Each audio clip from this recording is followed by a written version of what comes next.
We are joined now by another woman who is, I bet, voting for Donald Trump. She is Isabel Brown. She has got a book out about how Gen Z can save the world. Isabel, Gen Z, thank you for joining us. 18 to 29-year-olds. Men in that group are voting for Trump by 12 points. Pretty extraordinary. You're right in your book about how Gen Z can save the world if we're talking about men who are voting plus 12.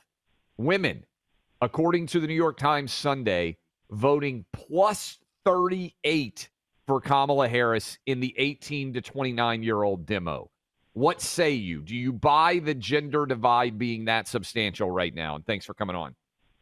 Well, thanks so much for having me. It's such a pleasure to be back, Clay. And, there is a substantial gender divide that is taking root in America today and should be of the utmost concern to anyone paying attention to future demographics, not just politically, but even on a relationship basis. I read a study the other day that found 45% of 25 to 44-year-olds as women are expected to be single and childless by the year 2030 based on current projections. So this transcends even who sits in the Oval Office in November, but how our two genders can learn how to communicate and live together moving forward. Young men are extraordinary today in their overwhelming support, not just of Donald Trump, but of conservative ideas. And I think that's happening because there's been an attack on masculinity for so long that we have forgotten it's okay to be a man. But as of the last several years, you see voices like yours and Buck's, like Jordan Peterson, Charlie Kirk, Brandon Tatum, reminding young men it's okay to be masculine. You were made this way for a reason. And that courage and boldness is starting to become contagious. The war on women, however, started several years later, and what we're seeing as the same attack on masculinity now applied to femininity, I think is going to take a few years for young women to boldly stand up and say, we are proud of our womanhood, we are different from men, and that's okay, but it has to have that pendulum swing happen first before we can get there. It's interesting you mentioned young men.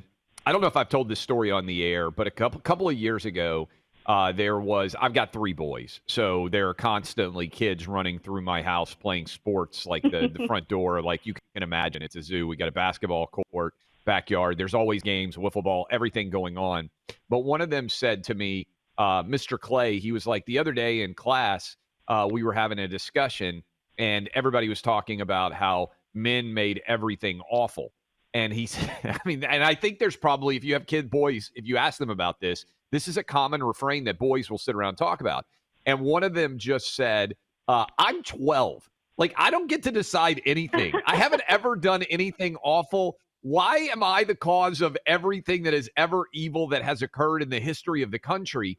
And it was a really kind of clarifying moment for me because I hadn't really thought about it from the perspective of a young kid. But if you think about being a 5th, 6th, 7th, 8th grade year-old boy, that age range, you have no power. And yet you're sitting in a classroom hearing about all these awful things men have done. And I think to your point, Isabel, that has now filtered through. And there's this generation of younger men that went through that indoctrination who have looked around and said, there's a lot of BS we're being taught. Absolutely, and I couldn't have said it better myself than that 12-year-old. Talk about wisdom not necessarily coming with age, but just the ability to see the world as it's unfolding right now. I think that really applies to Gen Z at large. There's this huge blame game that's being played in American politics right now, and I touch on this quite substantially in my book that came out in March called The End of the Alphabet, that Gen Z is really receiving the pointing end of the finger for why everything is unraveling in Western culture in America and beyond. But the truth is, most of Generation Z are still teenagers.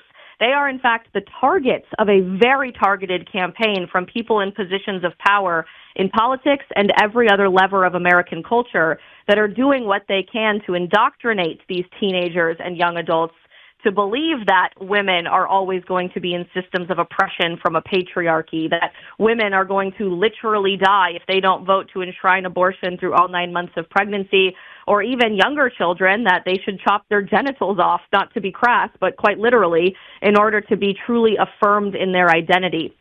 So you are seeing the results of this targeted campaign play out with Gen Z right now, but the origin story I find far more interesting as to why those older than us are so hell-bent on making sure Gen Z is supposedly the boogeyman for unraveling America. You mentioned something important, and I might be an old man in the way that I think about this, but did you say that 45% of young women by 2030 are expected to be childless? Was that the stat you gave us? It is a new stat that just dropped this week based on current projections.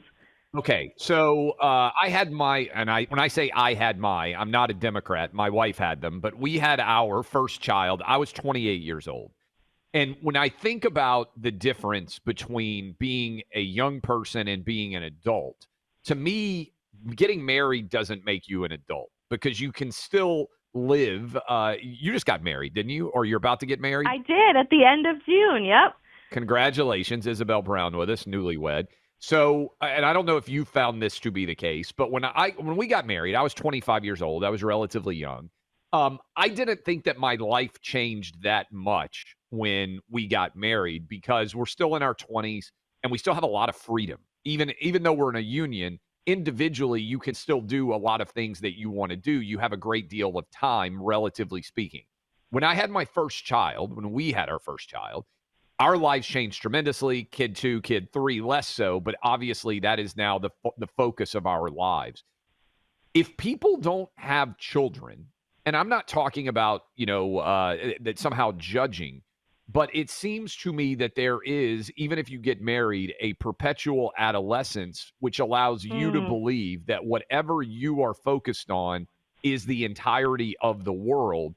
And given the fact that people are getting married later and that many are not having kids, it really, I'm curious for you. I know the quarter life crisis is a thing, and I experienced it a little bit 20 years ago. But I think a part of this is many young people have incredible, sort of a crisis, I would say, because they're wondering what is the meaning of life if you're not getting married, Yeah. you're not getting kids, unless it's a career, and that feels kind of unfulfilling. There's a lot of people sitting around without any foundation. Do you see that in your generation? That's the way that I would perceive it.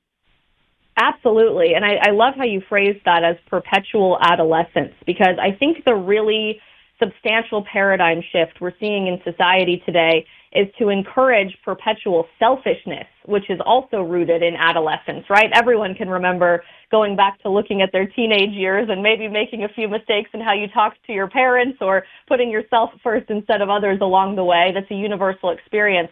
But we're furthering that later and later into the adolescent and adult experience that you should be the main character of your entire life. Your career should come first. Your dating preferences should come first. And you shouldn't settle down for somebody else in a committed relationship or marriage. You certainly should never want children because they are going to hold you back in some way, shape, or form. And it's all about you ultimately. And now we're looking around at the single greatest mental health crisis the world has ever seen for both millennials who came before us and the top end of Gen Z who are approaching our late 20s and early 30s in the next few years.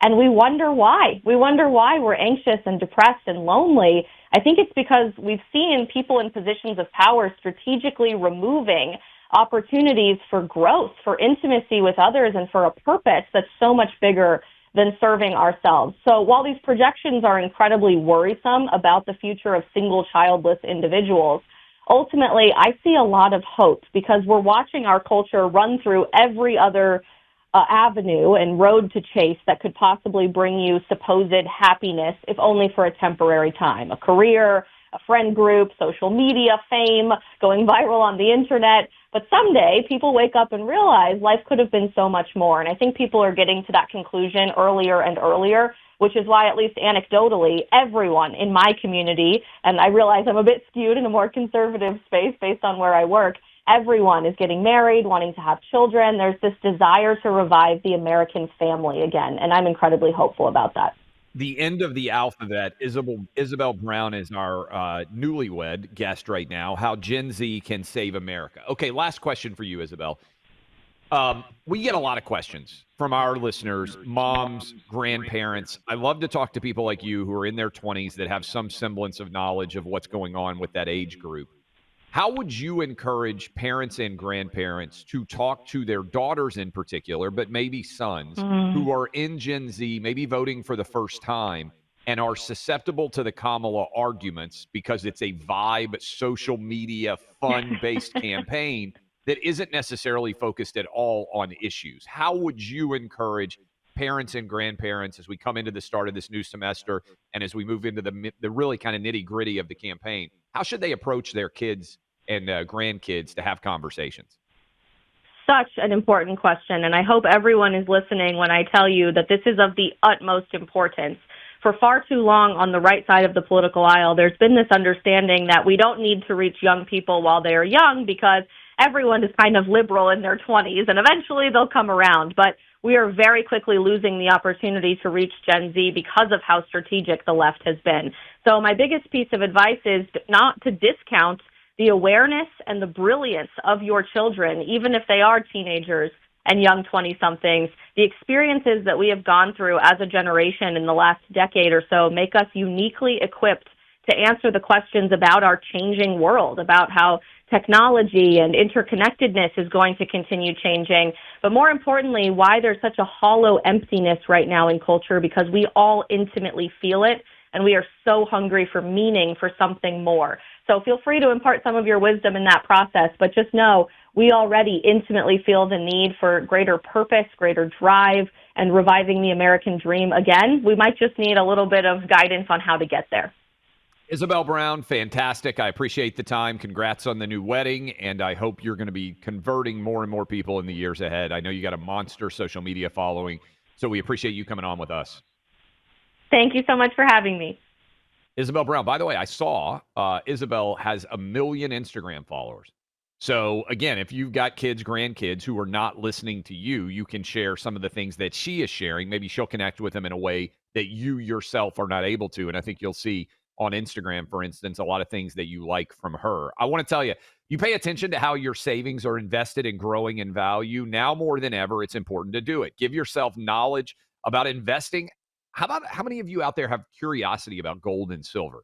Maybe you see the prices increasing. Maybe you know that historically gold has been an ultimate hedge against inflation and also currencies when the currency is being manipulated and more of it's being printed. For thousands of years, gold has retained value as a system with which maybe it's going to outlast currency itself. What is old is new again, and gold right now is going to all-time record highs. Well, that's what Birch Gold Group does. They're a company we trust to handle your gold and silver purchases. They make it easier than ever, Birch Gold does, to purchase physical gold you can hold on to in your home, and just as easy to purchase gold, put it into your 401k or tax-sheltered IRA. More Americans than ever right now own gold or silver. For those that have purchased over the last year, they've done really, really well. Again, gold at record highs. Our friends at Birch Gold Group, ready to help. Text Clay to 989898 and receive a free, no obligation info kit. Again, that's Clay, 989898. Check it out. Learn how to invest in gold and silver yourself. Birch Gold has an A+ rating from the Better Business Bureau. Thousands of happy customers. You can trust Birch Gold like we do. Text Clay to 989898.